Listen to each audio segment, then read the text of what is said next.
All right. So let's start this by talking about a fact that we know from what we've talked about before with our addition to carbon-carbon pi bonds reactions is the fact that alkenes and alkynes like to undergo electrophilic addition. Remember, addition reactions are one in which the number of groups attached to the substrate increases at the expense of the pi bonds. We're using the carbon-carbon pi electrons to make new bonds. Here is an example. If you take cyclohexene and react it with bromine, the Br2, as we learned last time, adds across the carbon-carbon double bond in an anti-sense. So there's the nucleophile, it's the pi bond, and the Br2 is the electrophile, and we talked a little bit last time about why it's an electrophile. It doesn't look like an electrophile when it's just Br2 because it doesn't have an open octet, it doesn't have a formal positive charge, it doesn't even have a delta plus. So how do we get make it an electrophile? Well, it's because there is a dipole in the bromine-bromine bond that is induced when the bromine approaches the pi bond it's going to react with. So if we have bromine far away from the alkene, no interaction between them, it's just normal bromine. It's non-polar bond because the bromines have the same electronegativity. But as the Br2 molecule approaches the alkene, there is some repulsion, and that causes a shift in the electrons in the bromine-bromine bond. They're going to move, the electrons in the bromine-bromine bond will like to move away from the pi bond, so we get a little bit of a shift. And as it gets closer, the shift becomes bigger.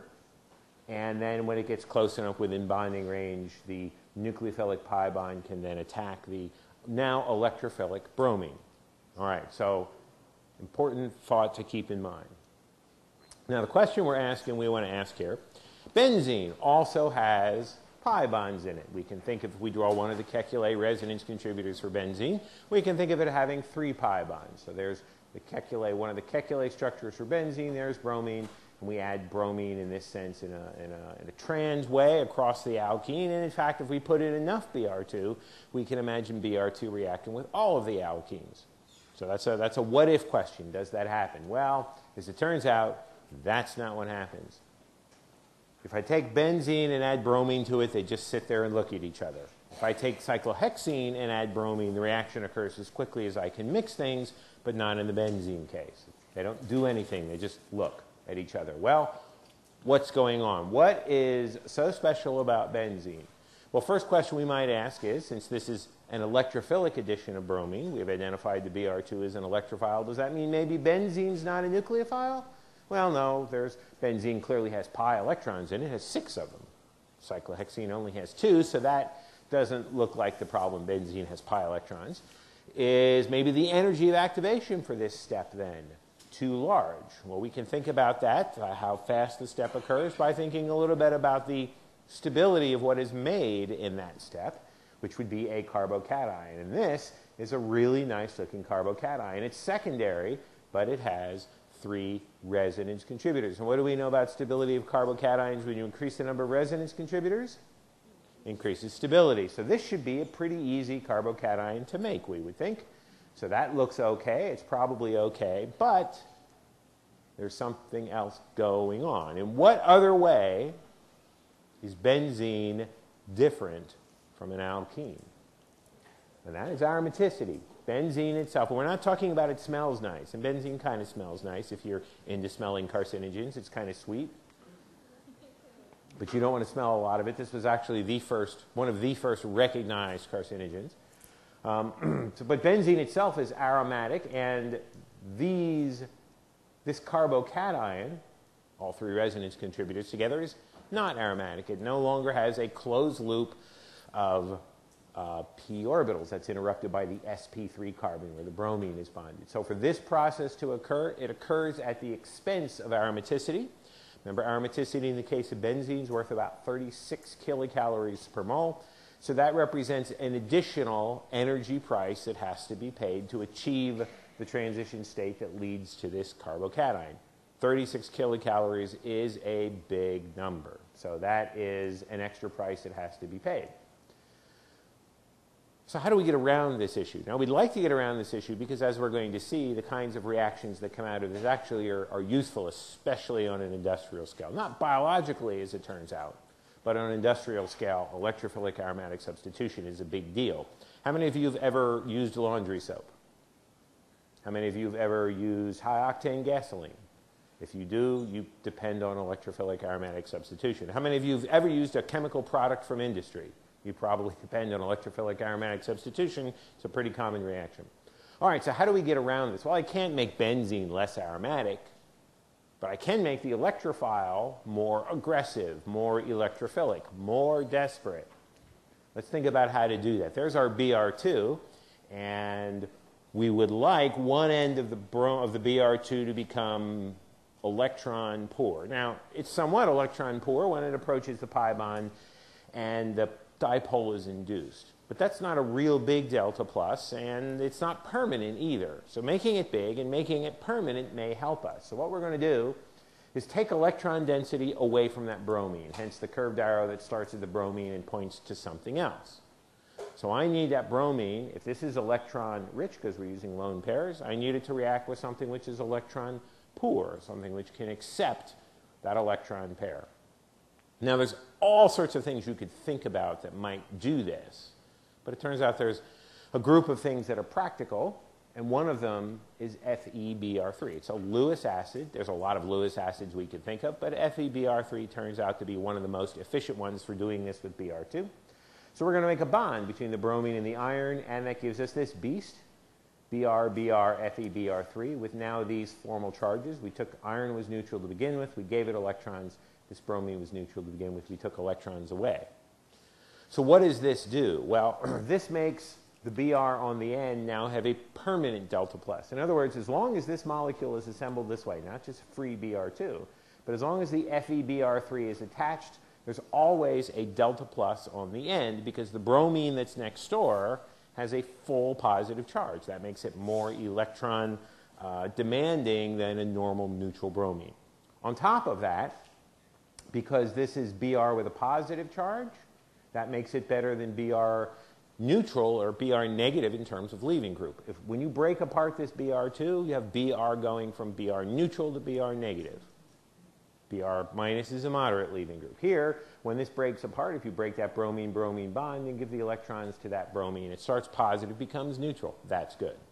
So what we've done is we've made the Br2 bond more polar, more electrophilic, and we've also made it into a better leaving group. All right, so that is the thing we're going to use.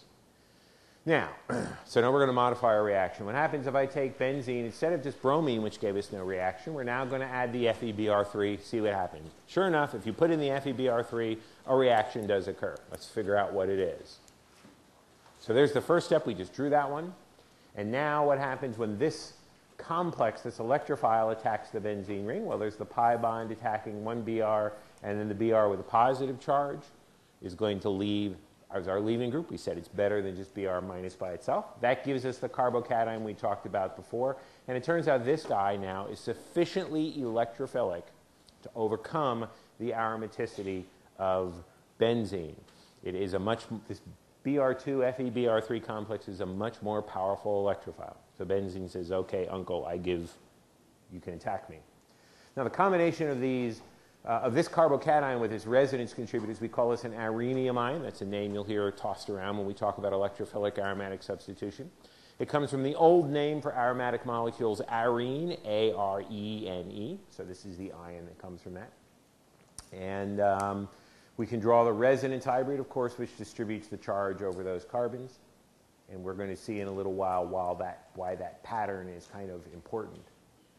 All right, now, what do we do next? We have an arenium ion, and regardless of what we call it, it's still a carbocation. So what do? Every time a carbocation shows up in a reaction mechanism, regardless of where it comes from, resonance, which we've already thought about. And then after resonance, we think about three fates. So what are our fate possibilities? Number one, capture a nucleophile. If we capture a nucleophile, here I'm going to take the bromine from the FeBr3 minus. Now, this is a little bit different than we've seen before, because in many cases we were using a lone pair or a pi bond. Here we're using a sigma bond, but that's okay. You can, if you really have no other choices, use sigma bonds, especially ones which are polar, as the source of electrons for the nucleophile. Now, if you don't like this, if that FeBr4 minus being the nucleophile bothers you, then take that FeBr4 and ionize it apart. Make FeBr3 and Br minus, then just use Br minus as the nucleophile. that works just as well. So there is the capture a nucleophile, gives us FeBr3 back. We started with FeBr3, we make FeBr3 back. Here, B-deprotonated form of pi bond is another possibility.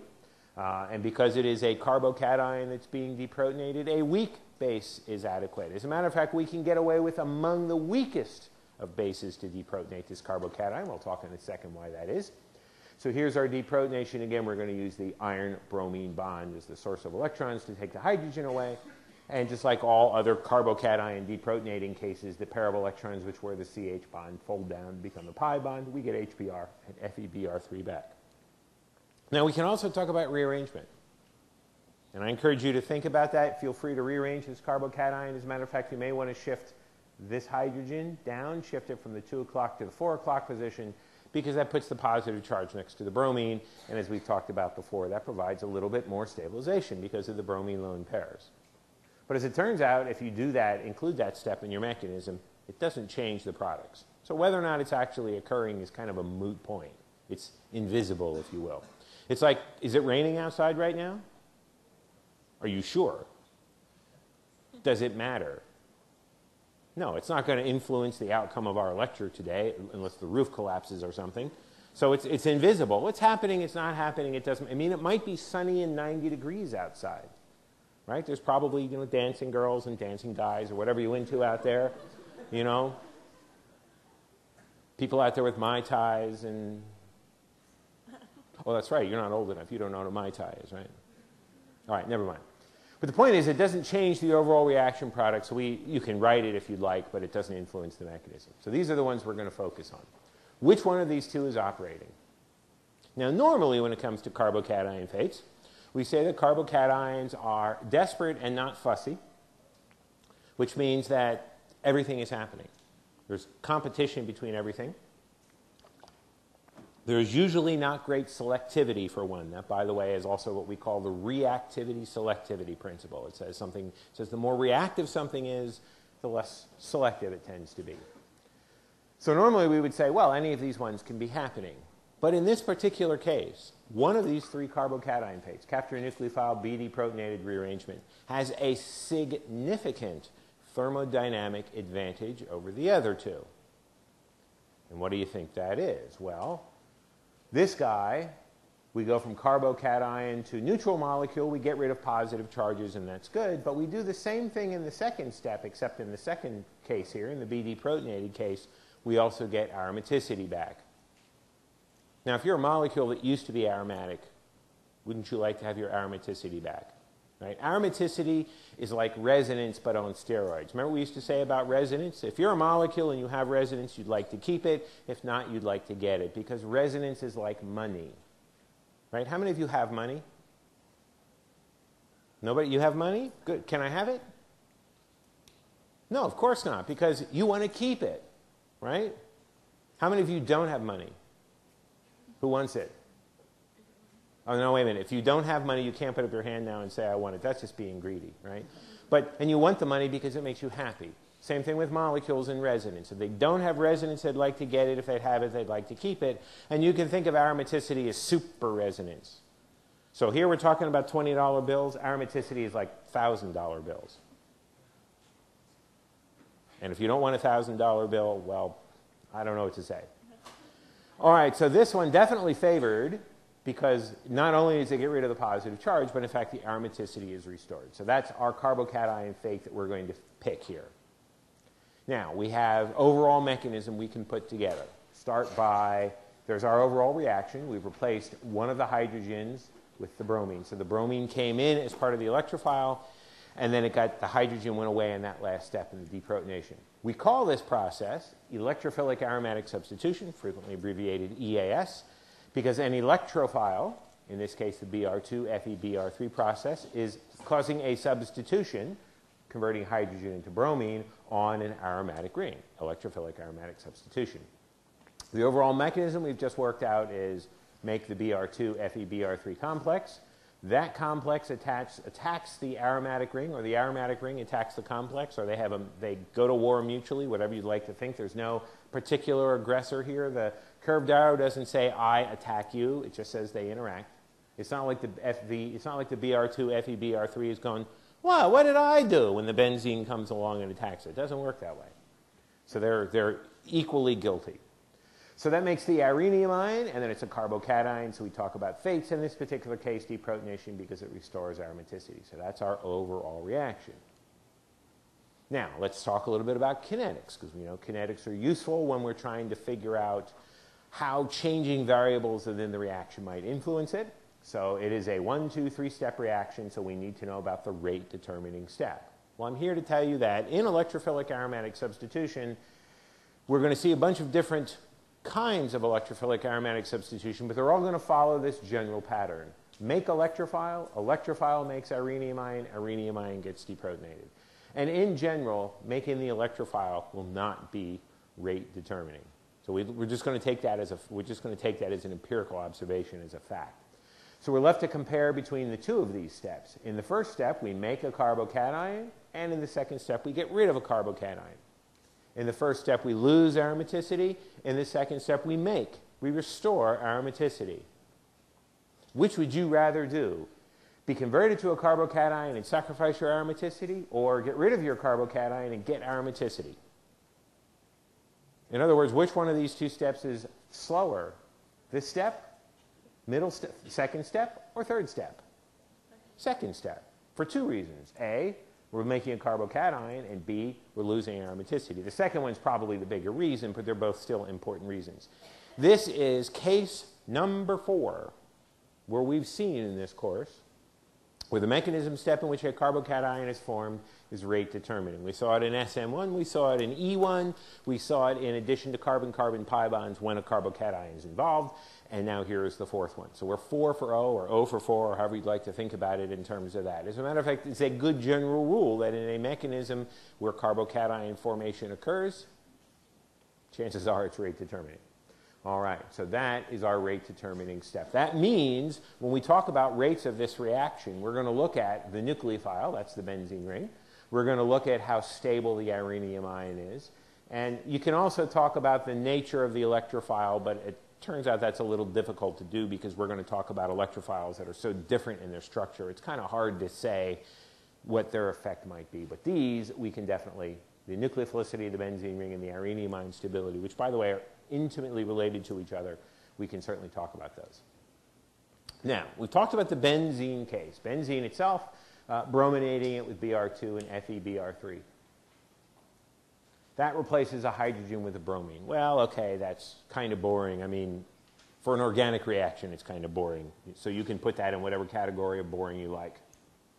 Some people will say, well, it's just organic, so even if it gets the organic chemist excited, it's still boring.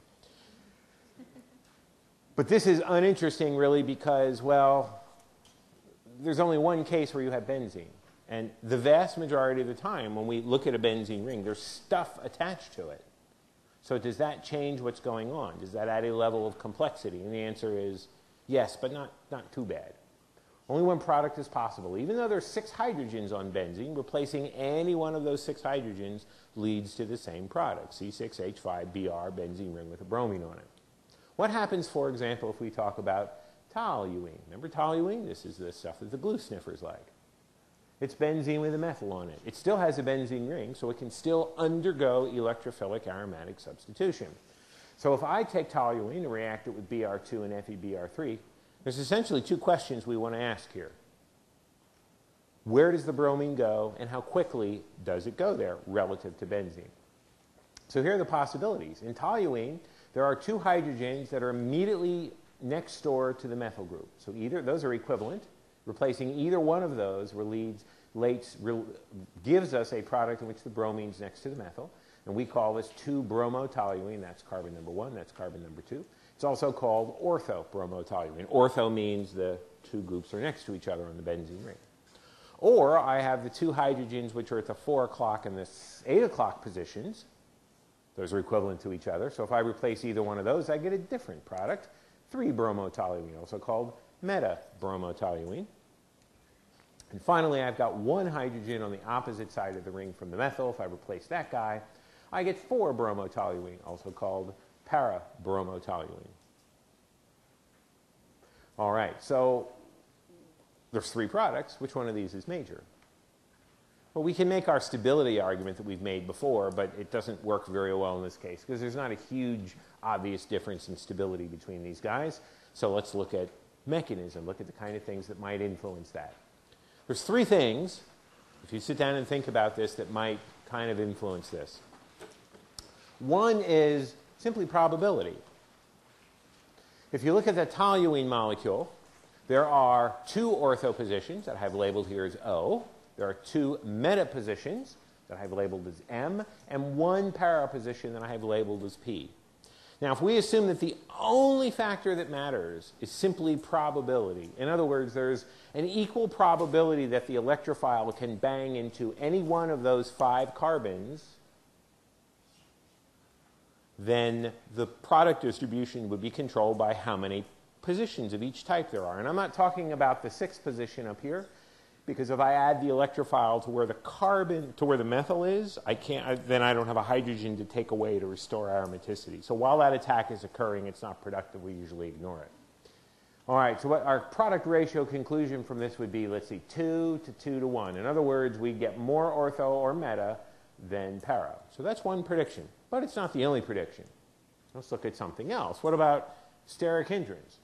We know that when electrophiles and nucleophiles come together, steric hindrance tends to slow that down. So is there a difference between the steric hindrance and those ortho, meta, and para positions? So what I've drawn here is a space-filling model of toluene. There's the benzene ring. There's the methyl group. No, this isn't like a little bear dancing. Somebody once said, see, there's his head. He's kind of twirling around. There's his feet. I guess that's his tail. I don't know. And if I was talking at USC, that would be a Trojan dancing, but you know. All right, never mind. Hey, I can have a little school spirit. All right, so the reason we're using this space-filling model is because the space-filling model tells us about the sizes of the atoms and groups. Remember, this is a model that's built of essentially the atoms, but out to the radii of the electron clouds. So it gives you a better sense for size and shape. So if I attack at the ortho position, that's the carbon right next to the methyl. There's the meta attack is on that carbon. And then the para attack is down here. So 3 different places I could attack. And again, there's another ortho and another meta over here. Now, if we want to analyze these in terms of steric hindrance, ortho looks like it has a problem because ortho comes in, the electrophile comes in between the methyl and a hydrogen right there. But in the meta and para cases, the electrophile comes in between 2 hydrogens. Here's meta, hydrogen, and hydrogen. Here's para, hydrogen, and hydrogen. Aha! So there is a difference in steric hindrance because a methyl is bigger than a hydrogen. So this spot between the methyl and the hydrogen is more hindered than the other spots, which are just between hydrogens. All right, so what do we conclude about that in terms of our prediction for the product ratio? It predicts that ortho is going to be less favored because it's more hindered, so we should see more meta and para than ortho. This is beginning to not look good because these 2 conclusions are not synergistic. But in the words of the junk on TV spokesman, wait, there is more. Third factor to talk about, the stability of the product. Now, I'm not talking about the product of the overall reaction, because we're interested in the product of the rate determining step. That's the one that's going to determine, the stability of that will determine those individual steps' relative rates. All right, so we can draw the curved arrows for ortho attack. There's the electrophile attacking at the ortho position, and we get an irenium ion which has 3 important resonance contributors. We can draw a whole slew of very unimportant ones as well. The meta attack leads to a different irenium ion because the bromine goes in a different place. You might say, whoa, whoa, whoa, whoa, whoa, how can you get 2 products from exactly the same curved arrows?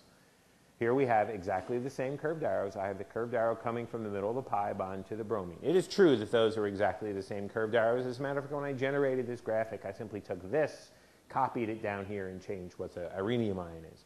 This is an M. Sometimes come out. The curved arrows are not, if there are 2 products that could come out of one curved arrow, the curved arrows themselves don't tell us which it could be.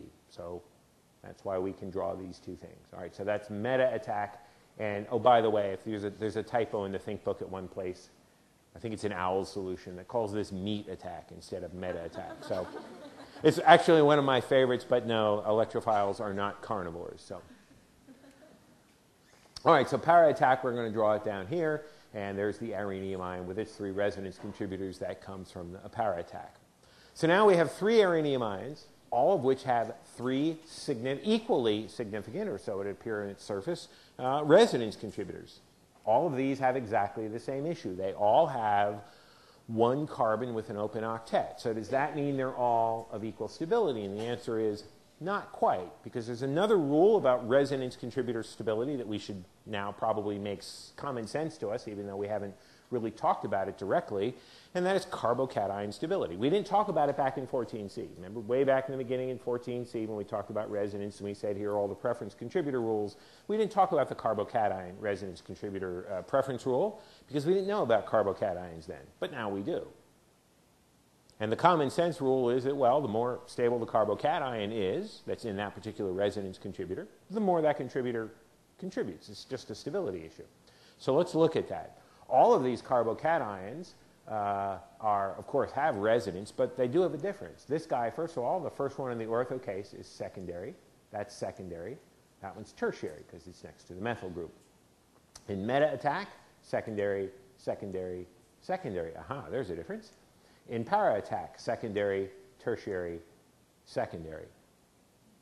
Now we're in a position to begin to think about the relative stability of these, because when you're analyzing the relative stability, don't use any individual contributor. That's not reality. What's reality?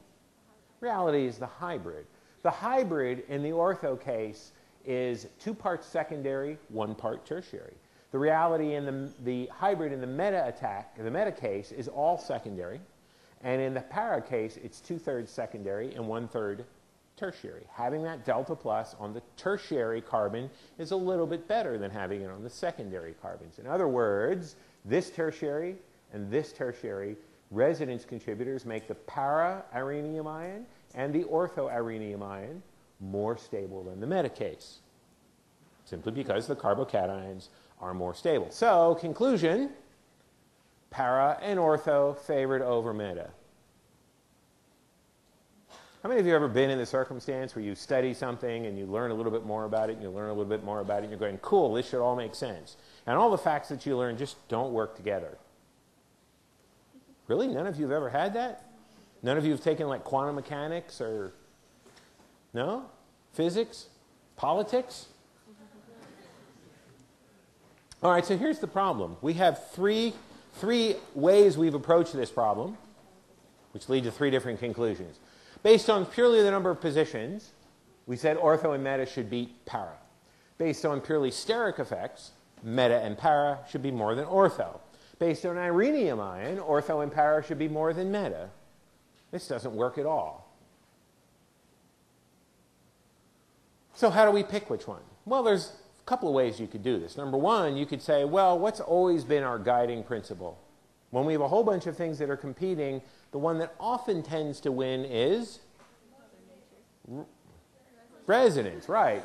And the arenium ion stability, that's a resonance issue. So maybe that's the most important one. But let's ask the expert. After all, she's the one who set it up. Let's ask Mother Nature, just like it says in the Think book. Let's ask Mother Nature, what do we do? So we go into the lab and we run the reaction. So basically saying, okay, Mother Nature, we give up what you think is the most important factor. And here's what we get. When we do this reaction, we get about 60% of the product is ortho, virtually none, barely detectable amount is meta, and the remainder is para. Now, under slightly different conditions, you get slightly different ratios, but it tells us ortho is favored over para, which is significantly favored over meta. Now, how do you explain that? If you look at these numbers, plus numbers from a whole bunch of other reactions, they all point to the same conclusion, and that is this.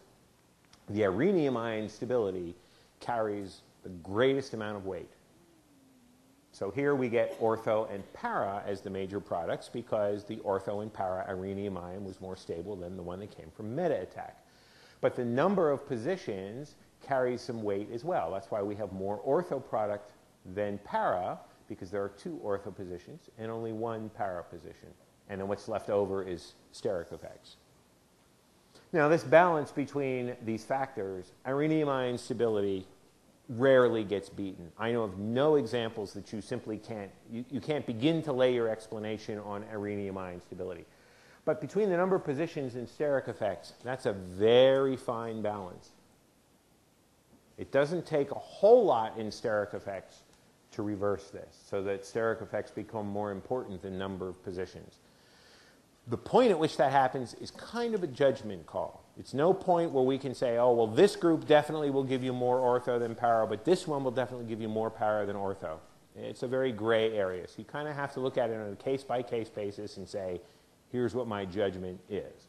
We're going to see some cases that are clearly going to be sterically driven where para is the major product, however. All right. Now what this means, let me go back a slide here. The methyl group is telling the incoming electrophile, go to the ortho and para positions, because it's making its attack there favorable because of the irenium ion stability. So the methyl is in charge of what's going on, so we call it an ortho-para director. It's directing the electrophile to the ortho and para positions. Now, why does it do that? It does that. I'm not good at English either. It does this thing because it does it because of the irenium ion stability. Attack at the ortho and para positions gives you an irenium ion, which is more stable than attack at the meta position.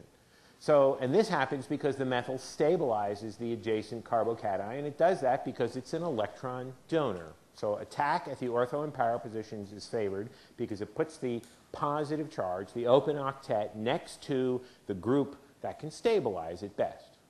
Now, if we extend that, that says that anything which stabilizes carbocation should therefore be an ortho-para director. Not just methyl groups, but other things as well. What other kinds of things might there be? Well, there might be alkyl groups, in this case methyl, but ethyl groups and isopropyl groups and propyls and butyls and all that other kind of stuff. The kinds of things that stabilize carbocations. How about things that stabilize carbocations through pi bond resonance? Alkenes, alkynes, aromatic rings, they're all good at doing that. Now, I'm going to take alkenes and alkynes off of the list. Not because they can't do this, but it's because they never get a chance to do this. Let me give you a metaphor, before I actually draw out a reaction on the board. Let me give you a metaphor. Let's see if this works. I just thought of it. How many of you think that if you went to Vancouver next week, or 2 weeks, whenever it starts, that you'd win the gold medal in curling? I can throw hunks of rock down the ice and have people clean in front of them. That sport I don't understand, but maybe because there's nothing better to do in Canada, I don't know, right? I think I would be really good at that, but we'll never find out because I don't get to go to the Olympics. I have to write a midterm for you guys and do all sorts of other things, have office hours and so on and so forth. So I never get to find out if I'm good at curling. So how does that work in this case? Well, let's take a case where we have a benzene ring with, I'm just going to put a carbon-carbon double bond next door. And let's suppose we were to react this with bromine and FeBr3. Okay, so we're saying this is going to stabilize an adjacent pi bond, so it should be an ortho-para director. So we should get attack there and there and there, the ortho and the para positions. So let's suppose that ortho dominates, right? We might predict that to be the major product. But it doesn't happen that way. The product ends up being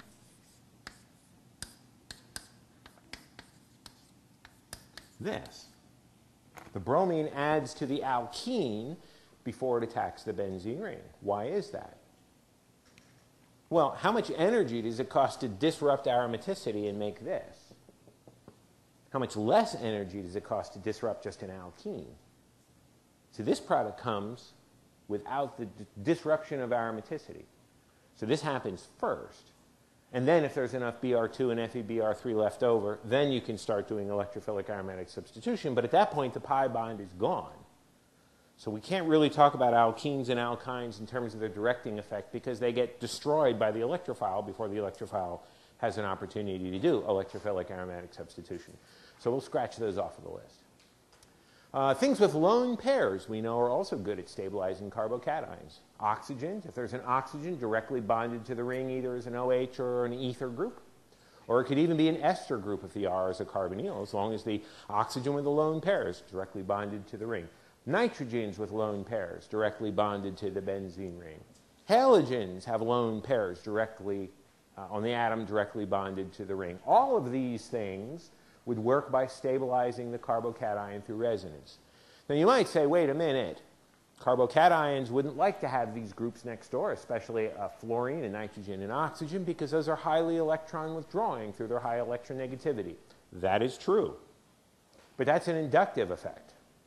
And the stabilizing of the carbocation with the lone pairs is a resonance effect. So these guys stabilize the carbocation through resonance, destabilize the carbocation through inductive effects. So what is their net effect? In other words, which one of those two factors generally wins out, resonance or inductive effect? Resonance generally wins out. So there is two things working against each other, but the resonance stabilization wins out, and the net effect is these are carbocation stabilizers and therefore orthoparadirectors. Now, there are other things as well, many of which we won't list here. And most of the time you can kind of look at them and say, okay, that should be an orthoparadirector because it stabilizes the carbocation. But there are exceptions to the things that look like they should be orthoparadirectors, and in fact they aren't for a variety of reasons which we're not going to talk about here. But these, because most of this other stuff is pretty exotic, these are the ones we're going to talk about. Now, so in general, if you're looking for a good overall rule, if it stabilizes the carbocation through inductive effects or resonance, then it is an orthoparadirector. Now, the other question we said in the beginning we were going to talk about when we were comparing electrophilic aromatic substitution of benzene and toluene was we were also going to compare the relative rates of these reactions, and now we're in a position to do that. So the question we're going to ask is which undergoes electrophilic aromatic substitution with the Br2 FeBr3 faster, benzene or toluene? Well, to do that, we need to know what the rate-determining step is. If we're going to talk about kinetics, we've already worked that out. It is the step in which the electrophile and the nucleophile react to make the arenium ion.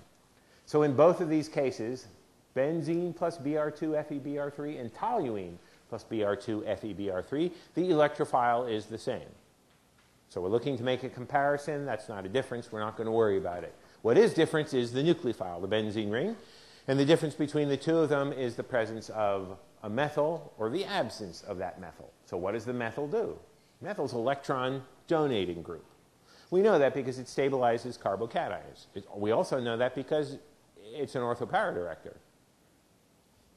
So it is an electron donating group. It's pushing electron density back into the benzene ring. And hydrogen really does neither of those. Hydrogen, because of its electronegativity, it's kind of middle of the road. It just kind of sits there and says, I'm not going to take electrons. I'm not going to give electrons. I'm just going to watch. So what does that mean in terms of nucleophilicity? Which one of these two benzene rings is more nucleophilic, has more electrons to share, electron density to share? Toluene case or benzene case? Toluene, because it's got that methyl giving a little bit of electron density. Here's a metaphor, see if it works. This is you. You're a benzene ring, right? And you have to pay your tuition. It's a lot of tuition you got to pay. Your aromaticity, your stability is being disrupted, definitely. Now, would you rather do it all by yourself, or would you rather have, you know, like an aunt who gives you $20 helping you out? Remember, methyl groups are weak electron donors. It's not like you got to have an aunt who's going to say, oh, here's a blank check. You know, raid my 401k, take my stocks. You know, I only have 4 houses. What the heck? I don't need 4. You know, I'll sell you one of my 8 Porsches. That sounds like Jay Leno. I'll give you one of my cars. It's not strong. It's only $20. But it is an improvement, right? The toluene case is more nucleophilic because it's got that little bit of a little bit of extra electron density being donated by the methyl group. Now, there's another way we can look at this as well. It's the same argument, it's just from a different point of view. And that is the arenium ion stability. The stability of the arenium ion is going to matter because we've seen before, the more stable a carbocation is, the faster it's made, the lower its energy of activation for the step that makes it is. So once again, the methyl's electron donating, the hydrogen doesn't really do anything. And what does that mean then in terms of the rhenium ion stability? Which one of these two carbocations is more stable, the one derived from toluene or the one derived from benzene? Toluene, because it's got that extra methyl group on there, right? It's got that one resonance contributor that's got the tertiary carbocation. It's a little bit more stable. So these two factors work together, whether we want to argue this from the viewpoint of the nucleophile being more nucleophilic or the product we're making from the rate determining step being more stable. It's the same argument. We come to the conclusion that the bromine iron bromide complex reacts with, what word should we write in here, with toluene compared to benzene? What word should we write? Faster, yeah. It makes the reaction faster. And when the group makes the reaction faster, we call it an activator. Makes things more active. Why is it an activator? Well, relative to the benzene case, where the benzene ring has nothing but hydrogens on it, that methyl is electron donating. That enhances nucleophilicity and enhances rhenium ion stability. Both of those things make the mechanism, this rate determining step, faster because the methyl stabilizes an adjacent carbocation. Well, by extension, anything which stabilizes carbocations, therefore, should also be an activator. If it provides stability if it provides electron density and stabilizes a carbocation, then it's going to stabilize the rhenium ion, also make the benzene ring more nucleophilic. All right, so then we can make a list of activating groups. And funny, this is going to look a lot like the ortho-para director group because the effect is the same. Alkyl groups, methyl, ethyl, etc. Pi bonds, alkenes, alkynes, aromatic rings, except we're going to throw out alkenes and alkynes because of this argument we've had up here. It is easier to destroy when you react with an electrophile. The external, the non-aromatic pi bond is going to be reacted before the aromatic pi bond. Lone pairs, so as long as the atom has a lone pair and it's directly attached to the ring, oxygens, nitrogens, halogens. Halogens aren't on here. We're going to talk about them in a second.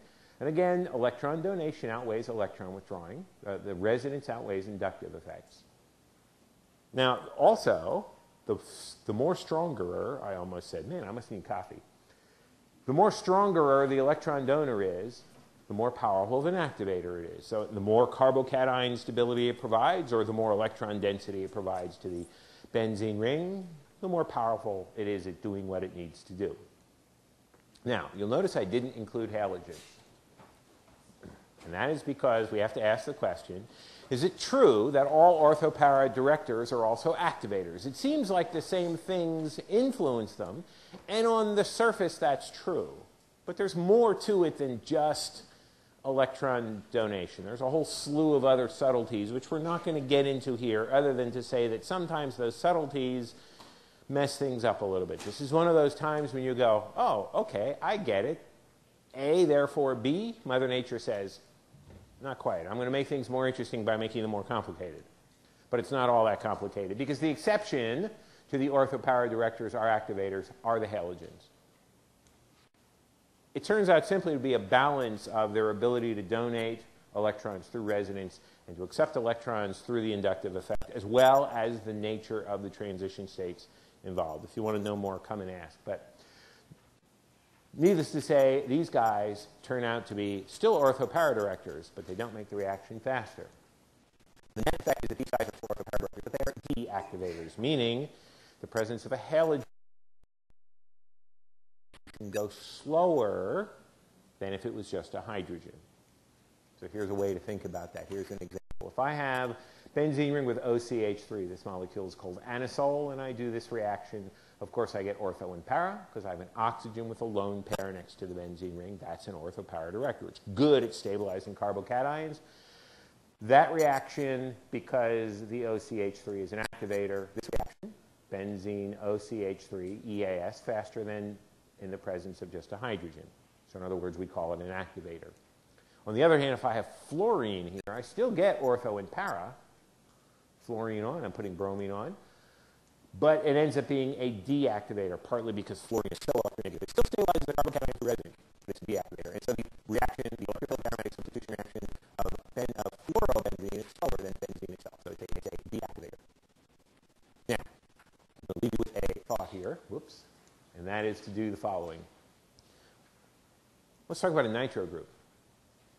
What does that do? Nitros turn out to show up a lot in electrophilic aromatic substitution. So here's what I want you to think about between now and next time. There's our electrophilic aromatic substitution of bromine and FeBr3, so I'm going to replace the hydrogen with bromine. And we can do it ortho, meta, or para. The question is, which one of these products is the major one? That's the nitro group. And to do it, you need, of course, to know about what the nitro group structure is. So there's the nitro group structure. The wavy line says that's where the benzene ring is attached. It's got some resonance contributors.